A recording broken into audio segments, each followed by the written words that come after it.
They called it Cerro Rico, the rich mountain.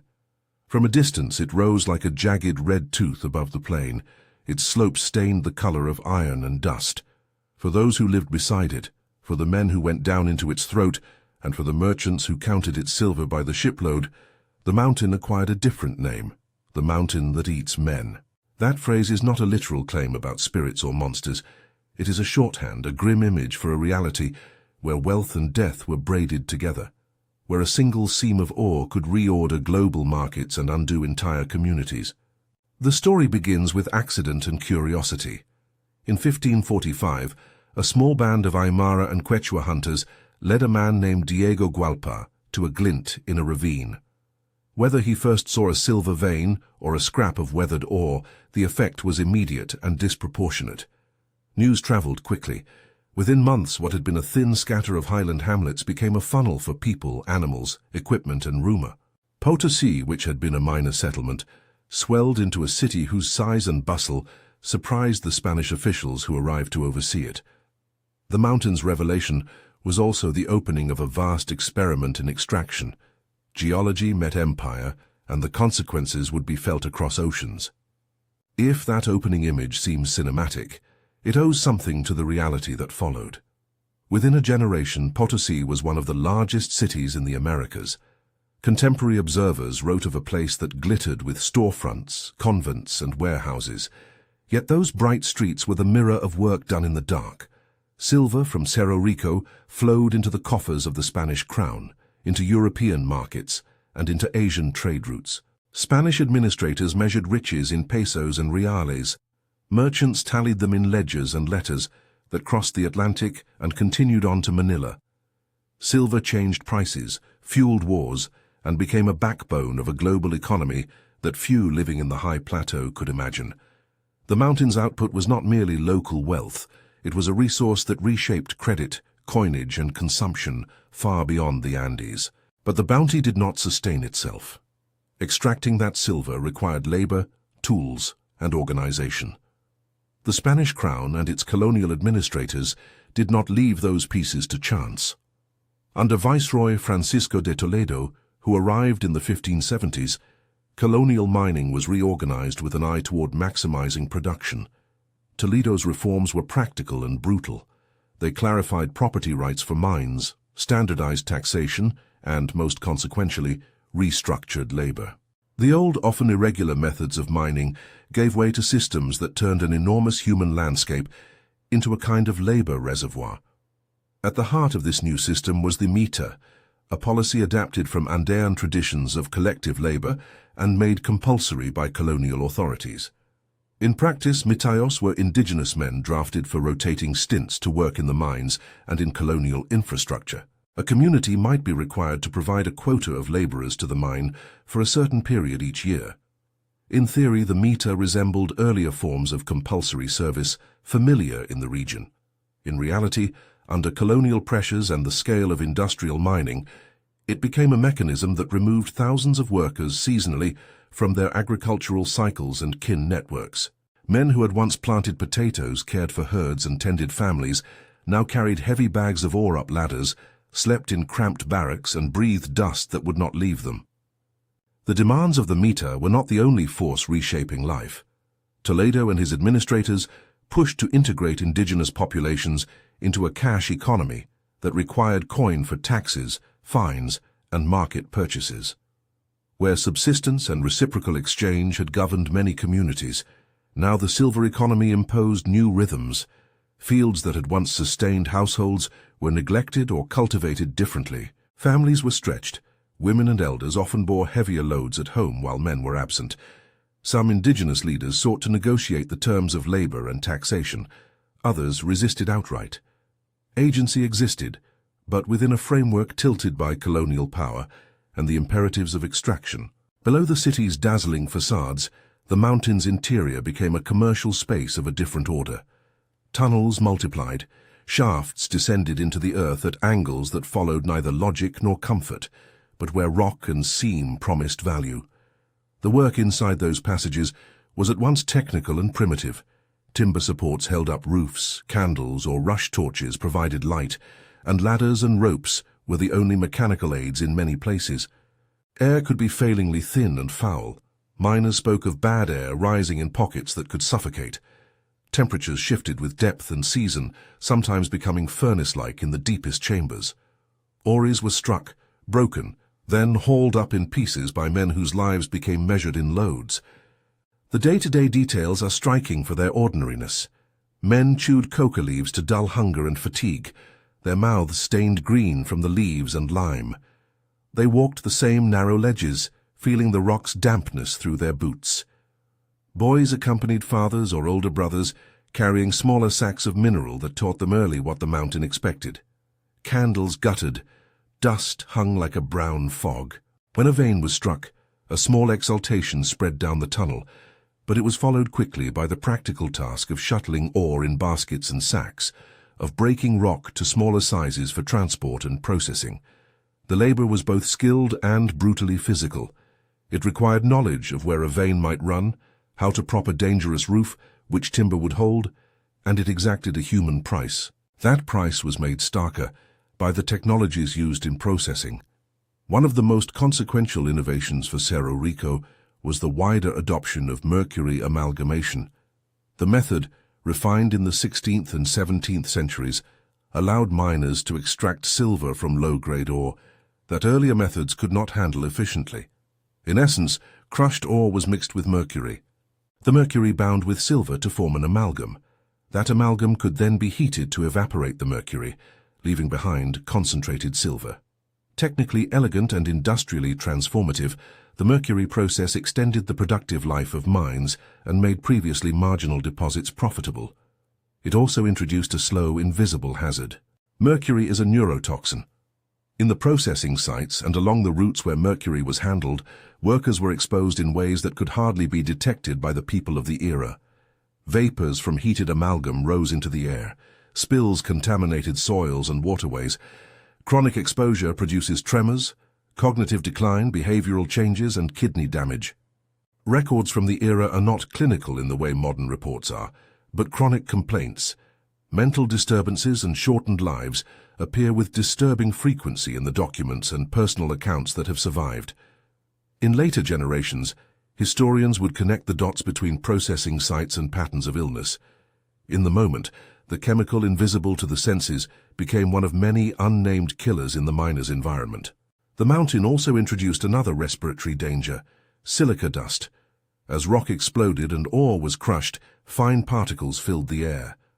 The lungs of men who spent seasons below ground slowly scarred. A disease we now call silicosis describes this process, where inhaled silica lodges in lung tissue causing inflammation, fibrosis, and progressive respiratory failure. In the archives of colonial Potosi, references to miners suffering chronic coughs, breathless decline, and early deaths surface repeatedly. Where mercury lashed minds and nerves, dust attacked the very mechanism of life-sustaining breath. These hazards magnified the effects of policy. The meter cycled men through the mines, often beginning in adolescence, and the cumulative toll of repeated exposure was severe. Work contracts and drafts meant that a single individual could spend the bulk of his adult life in contact with fumes and dust. Deaths were frequent enough to shape social memory. Entire lineages noted missing fathers and uncles who had not returned from a year's service. Yet counting those deaths proved difficult. Records are incomplete, uneven, and often produced by the same colonial institutions that stood to benefit from production. Where parish registers survive, they sometimes list cause of death in vague terms that modern readers must interpret cautiously. Moreover, demographic changes in the Andes were not caused by mining alone. Disease, warfare, forced resettlement, and other colonial pressures also played roles. Any attempt to produce a single tally of how many lives Cerro Rico devoured meets methodological obstacles from the outset. Still, the human scale is not reducible only to numbers. The lived experience of extraction, of men hauled into the mountain, of women left to manage farms and households, of children who learned the ropes and the ladders, creates a moral weight that is felt even when precise figures are elusive. The mountain's output fed empires. Its internal economy created a vocabulary of risk and reward that families negotiated daily. Some families prospered in ways that allowed them to build homes, to participate in urban life, to send sons into trades. Others were left with debt, disrupted harvests, and the mournful absence of an adult who had gone down into the dark and never returned. The physical process of bringing ore to market also connected Cerro Rico to a global chain. Silver extracted in the highlands would travel down to mints and ports, be coined, and then move along routes that linked Europe with Asia. In Manila, for instance, Spanish silver bought silks and spices in markets far from Potosi. In Seville, merchant houses managed the flows that financed ventures and state debt. Economists and historians have traced the ripple effects. Inflationary pressures in Europe, shifts in trade balances, and changes in investment patterns that were underwritten by decades of Andean silver. The mountain seams were thus a kind of raw material for the modern world, one that both created and exposed inequalities. The organization of labor under Toledo meant that extraction was not a spontaneous market phenomenon, but a managed process. Mines were surveyed and catalogued, meter quotas were assigned, and local communities found themselves compelled to supply workers on a rotating basis. Mitayos were often paid in wages that were meager and subject to deductions. Some were supplied by private contractors who profited from their labor. Resistance existed at many levels: legal appeals, flight from draft quotas, and sometimes outright rebellion. But the weight of colonial law, backed by force and by economic incentives, made systemic change rare. Over time, patterns embedded themselves. Villages became sources of labor. Urban merchants became buyers of ore, and the crown took a share that found its way into imperial budgets and military expenditures. The social transformations extended beyond labor to faith and ritual. In a world where everyday life was governed by scarcity and the threat of sudden death, belief systems adapted to make sense of risk. Above ground, Catholic rites provided frameworks of morality and penance that parish priests promoted. Below ground, miners cultivated a different set of practices and icons that spoke directly to the dangers of dissent. These were not merely superstitions, but systems of meaning that regulated behavior, offered psychological comfort, and negotiated the interface between a colonial religion and indigenous cosmologies. The figure now known as El Tío, Lord of the Underworld Caverns, would become prominent in that subterranean religious life, a presence that both demanded offerings and enforced taboos. To treat El Tío as mere folklore is to miss how ritual acted as a form of social control and emotional management among people who faced daily peril. At the same time, it is important not to project a false uniformity. Above-ground Catholic devotion and underground offerings coexisted in complex syncretism. Many miners carried rosaries and wore scapulars while leaving coca and chicha in the niches carved into the rock. Rituals could function as practical regulations. Avoiding disrespectful acts near a shaft was both an expression of belief and a social rule that might reduce risky behavior. The mountain was never a single cultural world. It contained layers of meaning and practice that people navigated according to their needs. For historians and writers, the image of a mountain that devours lives proved a powerful metaphor, and one that invited debate. In the late 20th century, some writers popularized very large death tolls associated with Potosi's early centuries. A widely cited figure, sometimes traced to the leftist Uruguayan writer Eduardo Galeano, suggested that millions had died because of colonial extraction in the Andes. Such claims, evocative and unsettling, captured public imagination and served as rhetorical warnings about the costs of empire. Yet scholars since have urged caution. Archival snapshots are uneven, parish registries are incomplete, population baselines before and after conquest are hard to reconstruct with precision. Some modern estimates suggest substantial mortality tied to labor drafts and mining dangers. Others argue that the numbers commonly circulated in popular accounts are overstated or insufficiently supported by primary evidence. The debate is not a matter of indifference. It matters because the scale of loss informs how societies remember, mourn, and assign responsibility. It also illuminates how historical narratives can be shaped by political commitments and by the limits of surviving records. As production continued through the 17th and 18th centuries, the mountain's seams were worked with increasing intensity. New technologies and new processes let miners follow the ore into ever more precarious hollows. Timber supports were replaced or shored. Drainage systems struggled to keep water from flooding lower chambers. Mercury processing increased the range of economically viable ore. All of this meant more miners cycling into the mountain, more exposure to toxins and dust, and more families whose lives were intertwined with industrial rhythms. Yet the mountain did not remain a single inexhaustible reservoir. Depletion, technical shifts, and economic trends altered the calculus. As silver diminished in certain veins, other minerals, tin for example, took on greater importance in the region's economy. New investors, new property claims, and new forms of work organization changed occupational patterns. At the same time, the legacy of decades of extraction left its imprint on landscape and people. Soils altered by mercury runoff, slopes destabilized by tunnels and waste heaps, and a social fabric reshaped by generations of labor drafts and migration. By the time the 19th century unfolded, Potosi's place in the world had shifted. The city that had once been a linchpin of imperial finance faced economic contraction. Urban populations declined or adapted by seeking other trades.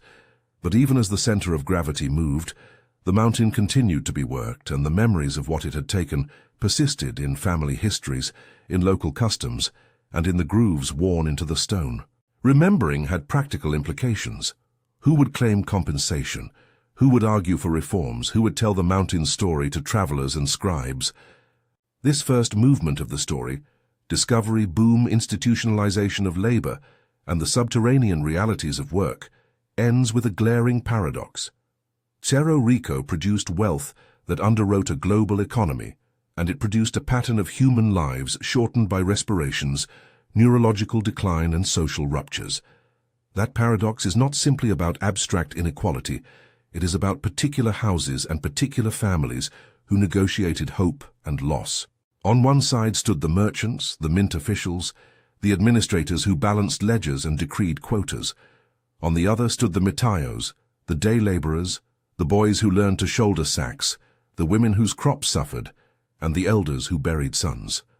The mountain's physical shape mirrored its social effects, visible on the skyline, invisible in the lungs, tangible in the ledger books. If the mountain devoured souls, it did so through a combination of policies, technologies, markets, and choices, collective processes that linked an Andean ravine to port cities and palace coffers. The image is metaphorical, but it points to real mechanisms. Understanding those mechanisms requires moving closer, into the tunnels where rituals emerged, into the processing patios where mercury did its damage, and into the archives where parish records and account books leave traces that scholars must read carefully. It requires listening to the stories that communities still tell, and acknowledging the uncertainties that remain. Below the surface, the tunnels awaited. In them, the next chapters of this history would unfold, the rituals that miners practiced for protection and negotiation, the contested counts of lives lost, the mountain's eventual structural decline, and the modern inhabitants who build homes on its flanks. Each of those topics demands its own attention, careful evidence, respectful listening, and an eye for nuance. The mountain's story is large enough that to rush any part would be to do a disservice to those who lived it. If this account has drawn you in and you want to explore the archival material, eyewitness accounts and scholarly debates in greater depth, the full-length documentary and linked sources in the description offer further reading and references to the historians who have wrestled with these questions. Supporting such work helps preserve records and voices that might otherwise slip into silence. For now, imagine stepping down into a shaft as twilight lifts from the city above. The air is cooler, but it grows stale the further one descends. A single candle throws a circle of light that trembles against the rock. The sound of booted feet and the metallic clink of tools close in. In that narrowing world, practices form that are as much about survival as they are about belief. Men make bargains with what they can name. Families balance subsistence against absence. Administrators count ore and write decrees. The mountain's interior is a theater where economics, ritual, health, and human endurance meet. What miners whisper to one another in those dark rooms, what they leave in niches and what historians later read into the ledgers, these are the threads that will carry us deeper into Cerro Rico's story. In that narrowing world, practices form that are as much about survival as they are about belief. Miners learned rituals the way they learned to read rock, gestures and offerings that shaped social space, discouraged recklessness, and gave a name to the risks they faced. In niches carved into the blackened walls, men left bits of coca, a pinch of tobacco, a shard of pottery, a splash of chicha. They set aside candles that burned down to stubs, and small carved figures that presided over a short-lived domestic altar. Over time, a distinctive presence emerged from these private acts of negotiation. El Tío, an underworld figure who came to occupy the corners of shafts and the mouths of tunnels. El Tío is not a single consistent image.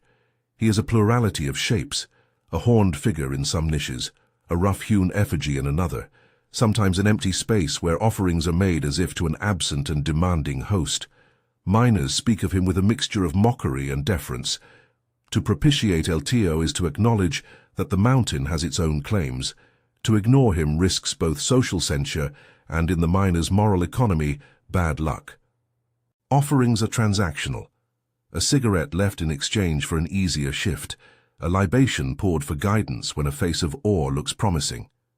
Above-ground priests and bishops might condemn these acts as pagan, yet subterranean practice did not disappear. Instead, a syncretic world developed, rosaries and scapulars tucked in a miner's coat, a carving of a saint placed on the house altar, and, beneath all that, coca and chicha left before a dangerous cut of rock. The coexistence of these practices reflects adaptation, religious creativity that helped people manage fear, build group norms, and assert a modicum of control in an unpredictable environment. Ritual also functioned as a form of social regulation. Rules about who could work which shift, how to handle dynamite, and when to call off an operation were interwoven with ritual speech and gestures.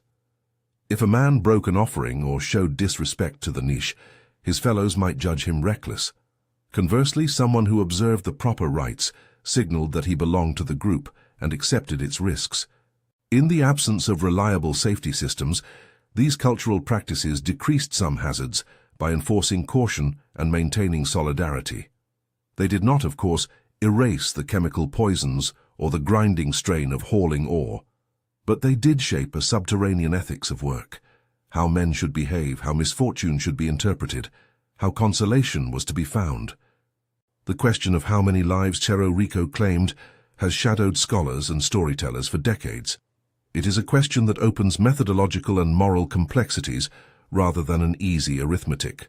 Some popular accounts, driven by a desire to reckon with the scale of colonial violence, have offered staggering totals, figures sometimes presented as millions lost over the earliest centuries of extraction. Notable writers of the 20th century, including Eduardo Galeano in his critiques of colonial economies, helped popularize images of ruin and vast human cost. Estimates circulated in that milieu and captured public imagination. Yet responsible historical inquiry demands caution. Parish registers are patchy. Census records are inconsistent. People moved, fled, or were conscripted into other forms of labor. Epidemics and military campaigns affected demographic baselines. Scholars who have examined the sources up close emphasize that mortality must be disentangled from migration and from the wider conditions of colonial life. Some researchers point to significant local mortality associated with forced labor drafts and mining hazards, while others resist sweeping numerics that cannot be reliably substantiated. The debate matters not merely for accuracy, but for memory. The scale we attribute determines the scale of culpability we are willing to imagine, and the forms of redress we deem appropriate. Beyond numbers, there is a different kind of accounting, the archive of lived experience. Parish notes mentioning consumption or fever conceal stories of coughing men whose lungs would never again hold a full breath. Wills and petitions from widows and parents name sons who did not return. Account books record the weight of silver that left the mountain and the payments made to contractors who supplied mitayos. Personal letters, where they survive, scratch at the edges of family sorrow. These traces are fragmentary but persistent, and when assembled, they produce a portrait less amenable to tidy totals and more suggestive of long-term attrition, working lives shortened, households reconfigured, landscapes altered in ways that sustained cycles of poverty. As Cerro Rico's easily accessible silver began to dwindle, the human economy around it adjusted. 15th and 16th century booms gave way to longer cycles of extraction, where marginal ore became worth exploiting through new chemistry, deeper shafts, and greater human intensity. By the 18th and 19th centuries, the mountain's promise had shifted. Investors and entrepreneurs turned to other minerals, notably tin, as global demand and prices changed. These transitions altered ownership patterns and labor regimes. New technologies, pumped drainage, steam power, and later mechanized crushing, reorganized the work but did not eliminate its hazards. In many cases, technological upgrades required capital that the Crown or private owners supplied unevenly. And the burden of danger remained concentrated on those who descended daily into the earth. The late colonial and republican eras introduced fresh institutional dynamics. State actors, foreign companies, and local cooperative movements vied for control over mineral wealth. In the 20th century, Bolivian governments nationalized and reprivatized mines at different moments, sometimes seeking to modernize operations and at other times to recapture revenue. Perhaps the most visible organizational shift in recent decades has been the rise of cooperatives, groups of miners who pooled labor, equipment, and markets in a quasi-collective form. Cooperatives offered autonomy and a path away from the worst abuses of absentee ownership, but they also carried new risks. Many cooperatives operate with limited capital for safety equipment, insufficient ventilation systems, and little ability to finance large-scale stabilization. Informal subcontracting persists. Where regulatory oversight is weak, incentives push miners toward short-term gains at the expense of structural safety. Contemporary Cerro Rico remains both a workplace and a neighborhood. In the city of Potosí, thousands of families live on the mountain's flanks. In parts, houses crowd close to old dumps and over tunnels. Economic necessity drives people into precarious settlements. Land is cheap or unclaimed. Livelihoods are tied to proximity to mineral work, and options outside mining are limited. Structural instability is not an abstract possibility, but a measurable threat. Subsidence can appear as sudden cracks in walls, sagging floors, and in extreme instances, collapses that swallow homes. Authorities and engineering teams have at times conducted surveys, erected supports, and issued warnings, but the combination of geology, centuries of excavation, and persistent poverty makes comprehensive remediation costly and politically challenging. Where relocation has been attempted, it has often been slow and contested. Where danger is dire, families sometimes remain because the alternative is destitution. Environmental legacies compound social vulnerability.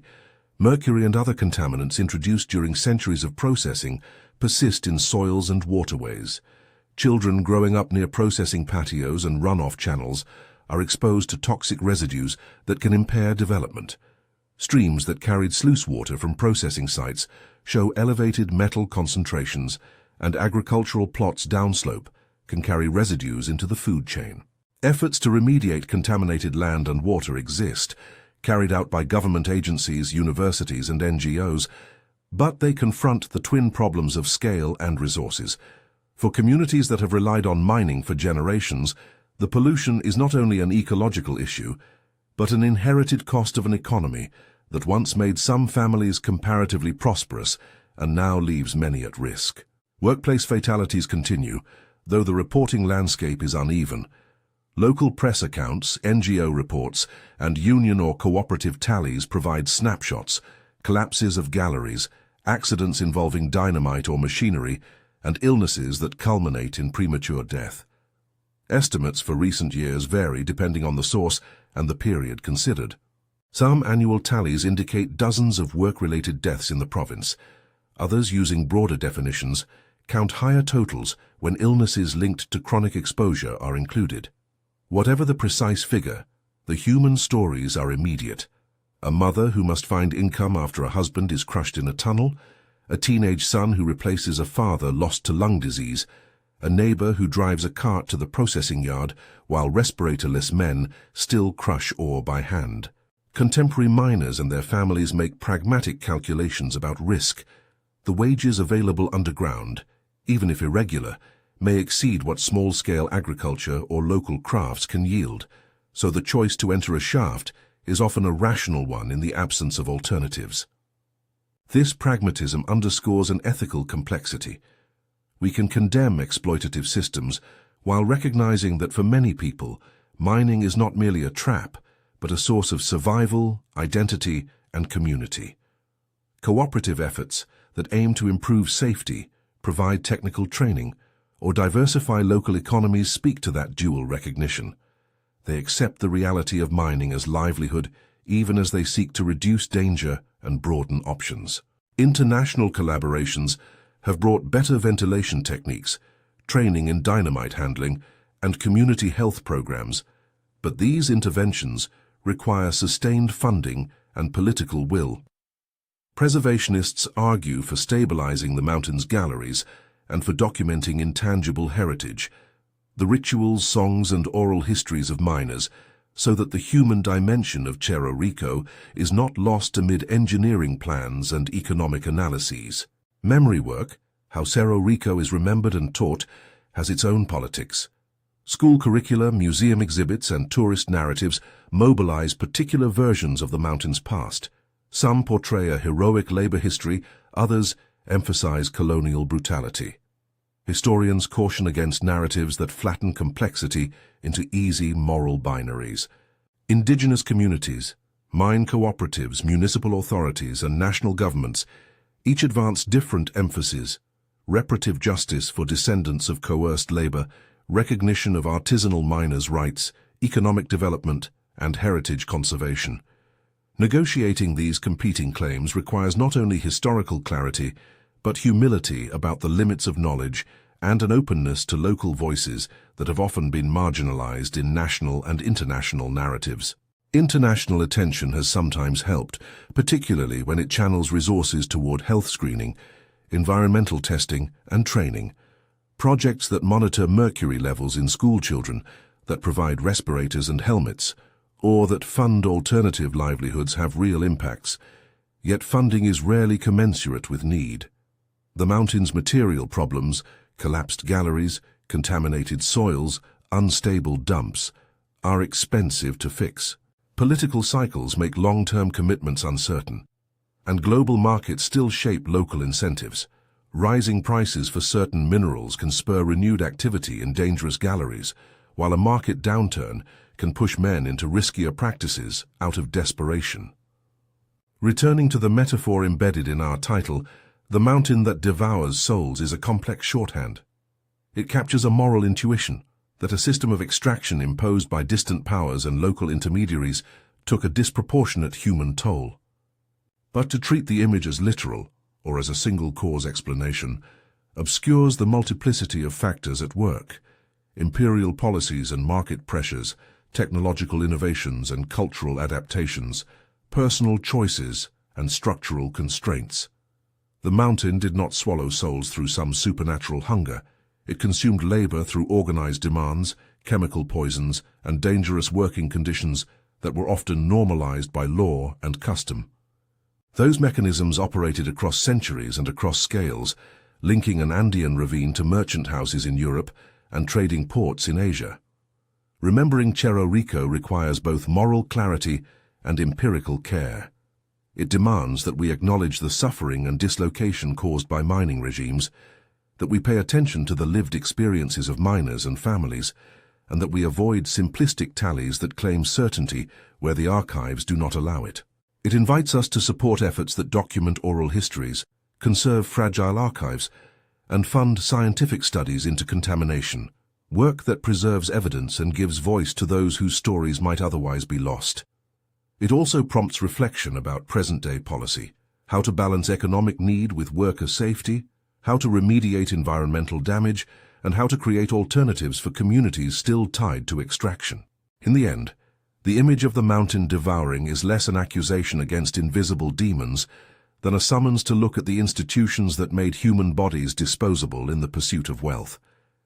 It asks who counted lives as expendable, who profited from labor that shortened the years of fathers and sons, and what responsibilities subsequent generations hold to respond. It is a call to remember not in the service of nostalgia, but as a basis for action, study, and solidarity. If you want to explore the primary sources, archival debates, and recent scholarship that informed this account, the description includes links to books, articles, and documentary materials. Those sources offer deeper dives into parish records, economic histories, and environmental studies that illuminate the mountain's past and present. Consider supporting organizations that fund archival preservation, miners' health programs, or remediation projects in the region.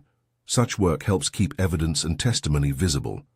Cerro Rico remains in its rough silhouette above Potosi, a monument to both human ingenuity and human cost. It shaped global flows of silver that remade economies, and it reshaped the lives of generations who lived in its shadow. To call it a mountain that devours souls is to insist that we take seriously the human price embedded in that geological and historical fact. To learn that lesson is to commit, in however small a way, to remembering with rigor, to listening to those who still work its tunnels, and to supporting efforts that reduce risk and preserve memory. If this story has resonated, subscribe for more deep histories and consult the linked bibliography to read on. Support research and local initiatives that document and mitigate Cerro Rico's legacies so that the mountain's long human ledger is neither forgotten nor repeated.